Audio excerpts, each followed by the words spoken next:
Que a graça e a paz do nosso Senhor e Salvador Jesus Cristo seja com todos os irmãos. Amém?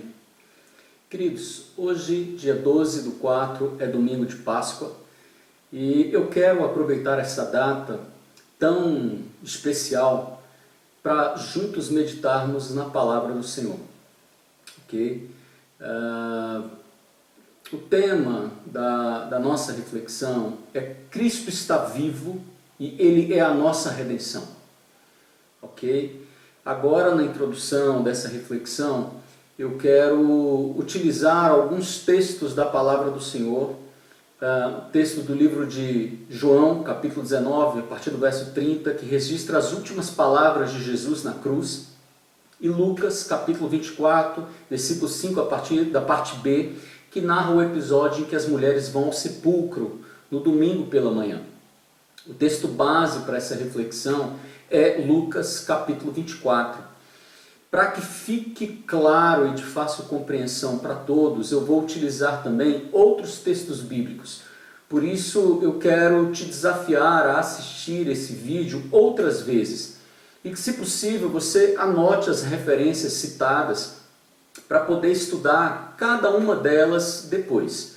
Ok? Vamos aos textos. Evangelho de João, capítulo 19, a partir do verso de número 30. Diz assim: Quando, pois, Jesus tomou o vinagre, disse, está consumado, e inclinando-se a cabeça, rendeu o Espírito. Evangelho de Lucas, capítulo 24, versículo 5, a partir da parte B, diz assim: Por que buscais entre os mortos ao que vive? Ele não está aqui, mas ressuscitou. Lembrai-vos de como vos preveniu, estando ainda na Galileia. Glória a Deus por sua palavra. A história da humanidade ela é marcada por desobediência, pecado, distanciamento de Deus e, consequentemente, morte. Romanos capítulo 6, no verso 23, o apóstolo Paulo diz que porque o salário do pecado é a morte, mas o dom gratuito de Deus é a vida eterna por Cristo Jesus, nosso Senhor. Glória a Deus pelo dom gratuito de Deus, a vida eterna por Cristo Jesus, nosso Senhor, nosso Salvador. Apesar de toda rebelião humana, Deus não abandonou o homem. A Bíblia nos conta que Ele interveio na história, prometendo e providenciando socorro. Independente do credo, a maioria das pessoas elas conhecem de cor e salteado o versículo mais famoso do texto do Evangelho de João, que está lá em João capítulo 3, versículo 16. Deus amou o mundo de tal maneira que deu o seu Filho unigênito para que todo aquele que nele crê não pereça, mas tenha a vida eterna. 1 João, capítulo 4, no versículo 10, o escritor bíblico diz: Nisso está o amor, não em que nós tenhamos amado a Deus, mas em que Ele nos amou a nós e enviou seu Filho para propiciação pelos nossos pecados. Você pode dizer amém? Veja bem, os textos que eu citei, eles afirmam que o Senhor Deus deu, que Ele enviou o seu Filho para morrer em nosso lugar.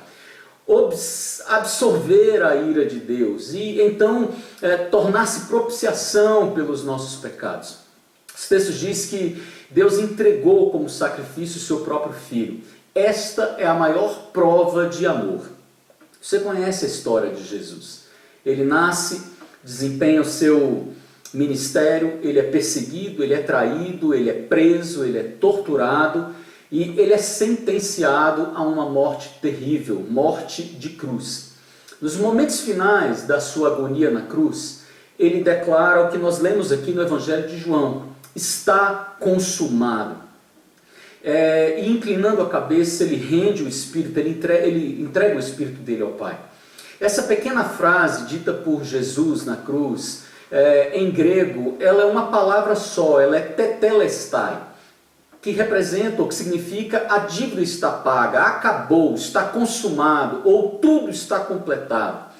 Ao declarar está consumado, Jesus estava declarando que o propósito do seu sofrimento e morte havia se cumprido. Qual o propósito? sofrer pelos nossos pecados, libertando-nos da sua escravidão. Jesus foi oferecido por Deus pelos pecados de todo o mundo. Por isso a sua morte foi sacrificial. Jesus voluntariamente se entregou ao sofrimento e morte para que nós ficássemos livres do pecado. Paulo, escrevendo a sua carta aos Romanos, ele declara no capítulo de número 5, no verso de número 18, assim com um só pecado condenou todos os seres humanos, assim também um só ato de salvação liberta todos e lhes dá vida. A cruz de Cristo Jesus, meu amigo, nos garante que o poder dos grilhões do pecado foram quebrados, vencidos, acabou, está consumado. Consequentemente, essa declaração de Jesus coloca um ponto final também sobre o poder da morte. Eu não me refiro à morte física, mas à morte espiritual. Romanos capítulo 6, versículo 23, diz que o salário do pecado é a morte. E neutralizando o pecado, a morte ela é vencida. Tetelestai, acabou, está consumado. Da mesma forma, o sacrifício de Jesus destrói todas as obras das trevas e do diabo. 1 João, capítulo 3, a partir do verso de número 8, diz que para isso se manifestou o Filho de Deus, para destruir as obras do diabo. A obra de Cristo Jesus na cruz, ela é completa. Veja o que o autor aos Hebreus escreve sobre ele, no capítulo 7, versos 26 e 27. É de um sumo sacerdote como este que precisávamos, santo, inculpável, puro, separado dos pecadores, exaltado acima dos céus. Ao contrário dos outros sumos sacerdotes, ele não tem necessidade de oferecer sacrifício dia após dia, primeiro por seus próprios pecados e depois pelos pecados do povo. E ele o fez uma vez por todas, quando a si mesmo se ofereceu. Veja o que diz Hebreus capítulo 9, versículo de número 12. Não por meio de sangue de bodes e novilhos, mas pelo seu próprio sangue, ele entrou no Santo dos Santos de uma vez por todas e obteve eterna redenção. Versículo de número 28 do capítulo 9. Assim também Cristo foi oferecido em sacrifício uma única vez, para tirar os pecados de muitos, e aparecerá segunda vez, não para tirar pecado, mas para trazer salvação aos que o aguardam. Preste atenção nisso, nessa parte final. Aparecerá outra vez, não para retirar pecados, mas para a salvação daqueles que o aguardam. Queridos, isso é tremendo.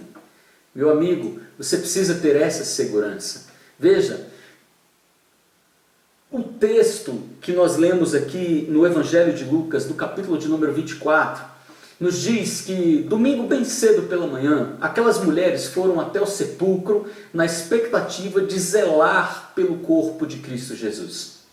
Só que ao chegar naquele local, elas se depararam com dois seres com vestes reluzentes, está lá no versículo um pouquinho antes, que esses seres as indagam: por que buscais entre os mortos ao que vive?